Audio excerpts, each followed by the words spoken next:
सो ये बच्चों कैसे हो, और हम इस वीडियो में डिस्कस करने वाले हैं potential energy of a dipole in an uniform external field. So हमने डायपोल के बारे में पढ़ा class 12 chapter number 1 and that is two equal and opposite charges are separated by distance to is called electric dipole। so हमें सबसे पहले draw out कर लेना है एक external field and that is uniform. ये अपने पास एक एक्सटर्नल फील्ड हो गया। अब हमने यहां पे क्या रखा हुआ, एक डायपोल लिया, ये इस तरीके से हो गया डायपोल। अब यहां पे पॉजिटिव चार्ज है प्लस क्यू, यहां पे नेगेटिव चार्ज है minus Q and the separation is 2a। अब इतना हमें पहले से ही आभास है बच्चों, तो एंगल यहां पे क्या हो रहा है, थीटा। हमें ज़्यादा कुछ नहीं पता करना क्योंकि पॉजिटिव चार्ज की वजह से यहाँ पे इलेक्ट्रोस्टैटिक फोर्स लगेगा, इलेक्ट्रिकल फोर्स लगेगा, तो वो क्या हो जाएगा अपने पास, F इक्वल्स टू हो जाएगा F equals to QE। Positive की वजह से हुआ, यहाँ पे क्या हो जाएगा F इक्वल्स टू QE। ये हुआ नेगेटिव, ये हो गया पॉजिटिव। अब जब रोटेशन होगा तो इसका रोटेशन क्लॉकवाइज होगा, दोनों एक दूसरे को क्या करेंगे, टेंड टू रोटेट करेंगे, तभी रोटेट करना स्टार्ट होगा। क्योंकि हमें पता है कि जब कोई भी डायपोल अगर हम यूनिफॉर्म इलेक्ट्रिक फील्ड में रख रहे हैं तो उनका नेट फोर्स क्या होने वाला बच्चों, जीरो होने वाला। That means F net will be zero. एक केस अपने को पहले से क्लियर हो गया, तभी क्या क्रिएट होता है, वहां पे टॉर्क क्रिएट होगा। जब टॉर्क क्रिएट होगा बेसिकली हमें पता tau equals to P cross E और tau equals to PE sine theta. ये अपने पास टॉर्क की वैल्यू मिल गई। अब इसी टर्म में हमें देखना है कि जब हम टॉर्क को, जो डायपोल को रोटेट कराएंगे, तो उसके रोटेशन में हमें कितनी एनर्जी देनी पड़ेगी, तब जाके वो क्या करेगा, रोटेट करेगा। बेसिकली वो जैसे ही उसके अंदर डायपोल के अंदर रखेंगे तो क्या करेगा, क्लॉकवाइज रोटेट करेगा।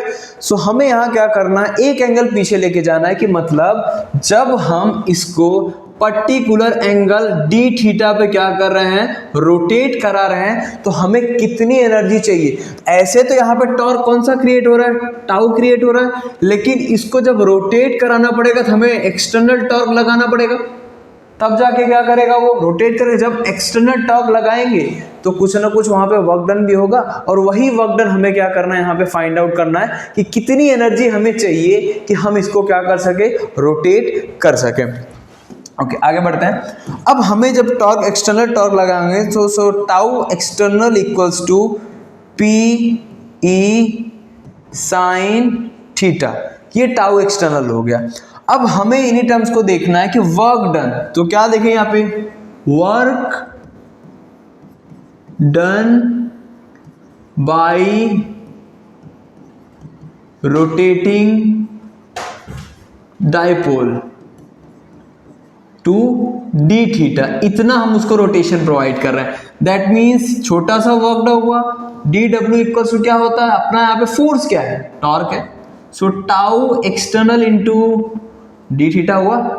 अब हुआ अपने पास tau external into d theta, that means tau external हमें क्या मिला था, P sine theta. So PE sine theta d theta हुआ, ठीक है। ये अपना क्या हो गया, छोटू सा वर्क हो गया। अब इंटीग्रेटिंग बोथ साइड तभी हमें वैल्यूएशंस मिलेंगे, ध्यान लिखना है, integrating both sides, that means क्या हो जाएगा, dw equals to PE sine theta d theta. अब हमने इस केस में इतना देखना है कि जब हमने रोटेट किया उसको, तो इनिशियली उसका एंगल क्या था, यहाँ पे कोई ना कोई एक पर्टिकुलर एंगल थीटा 1 रहा होगा, यहाँ पे जाने के बाद क्या हो जाएगा, थीटा 2। सो हमने उसको थीटा 1 से कहाँ तक रोटेट किया, थीटा 2 तक रोटेट किया। सो थीटा 1 से कहाँ तक गया, थीटा 2 तक गया। अब P अपने पास क्या है, कांस्टेंट टर्म है, सो हमें क्या मिलेगा, बाहर आ जाएगा, तो ये टर्म क्या हो जाएगा अपने पास, PE एज इट इज। तो क्या हुआ, sine theta d theta. So theta 1 to theta 2। अब हमें पता है कि साइन का इंटीग्रल क्या होता है, माइनस कॉस थीटा होता है। तो क्या हो जाएगा अपने पास, PE minus cos theta. So theta 1 to theta 2, यहां तक वैल्यूएशन हमें पता चल गया। अब माइनस कॉमन करेंगे हम तो क्या हो जाएगा, माइनस पीई हो जाएगा cos theta 2 minus cos theta 1। Clear out हुआ। अब हमें जब ये टर्म मिला तो हमें पता चला कि ये पर्टिकुलर जो वर्क है, जो अपना एनर्जी चाहिए इसको जितना, सो ये हो जाएगा minus P equals to cos theta 2 minus cos theta 1। Clear है। अब हमें पता है कि ये टर्म्स हमें मिल गए। अब इसी को हमें क्या करना है, आगे कैरी फॉरवर्ड करना है।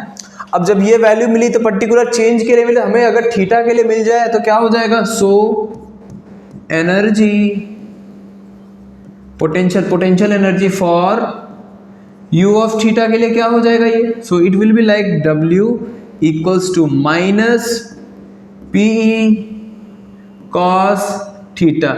ये अपने पास क्या हो जाएगा, potential energy of a dipole in an uniform external field, so it will be PE cos theta। अब बच्चों इसके बाद भी हमें एक दो टर्म्स देखने हैं, वो टर्म्स क्या है सबसे इंपॉर्टेंट है।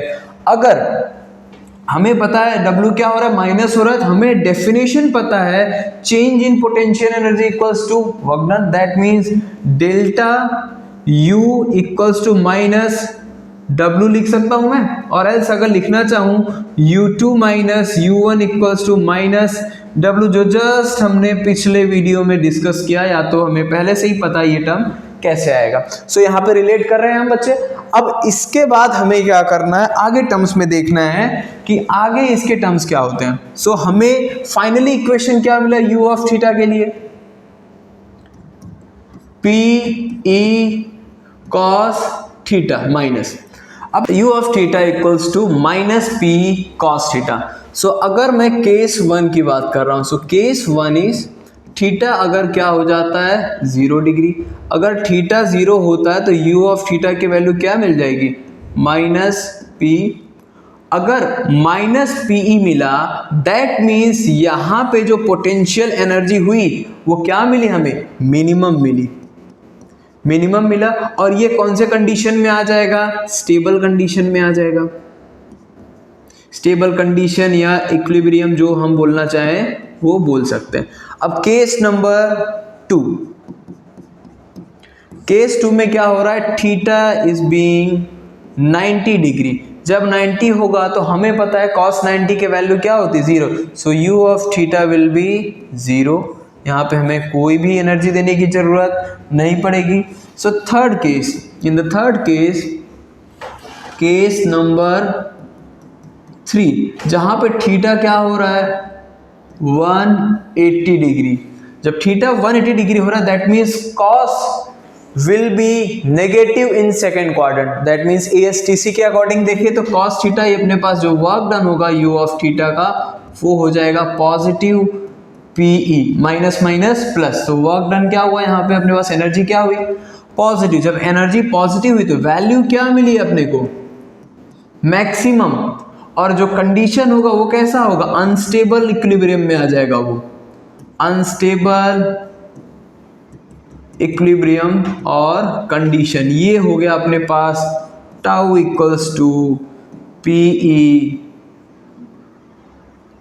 P cos theta, that means minus tau नहीं, u होगा energy, u equals to minus PE cos theta, जो हमें इन तीनों टर्म्स को क्या होता है समझने में बहुत ज़्यादा सिंप्लिसिटी देता है कि कैसे हमें इसको क्या करना है, सॉर्ट आउट करना। तो ये टर्म्स हमें क्या हो गया, इजीली क्लियर आउट हो गया कि हमें क्या करना था, पता करना था कि कितनी एनर्जी अगर मैं उसको एंटी क्लॉकवाइज घुमाऊंगा तो मुझे चाहिए। सो मुझे एंटी क्लॉकवाइज घुमाने के लिए 3 कंडीशन मिले।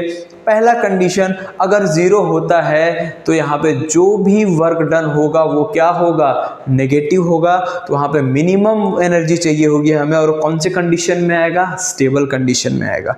अब दूसरे केस में अगर मैं उसको 90 डिग्री पे परपेंडिकुलर कर देता हूँ, दैट मीन्स इस केस पे सो उसकी वैल्यू क्या हो जाएगी, 0, मतलब हम कुछ वहाँ पे कर नहीं सकते।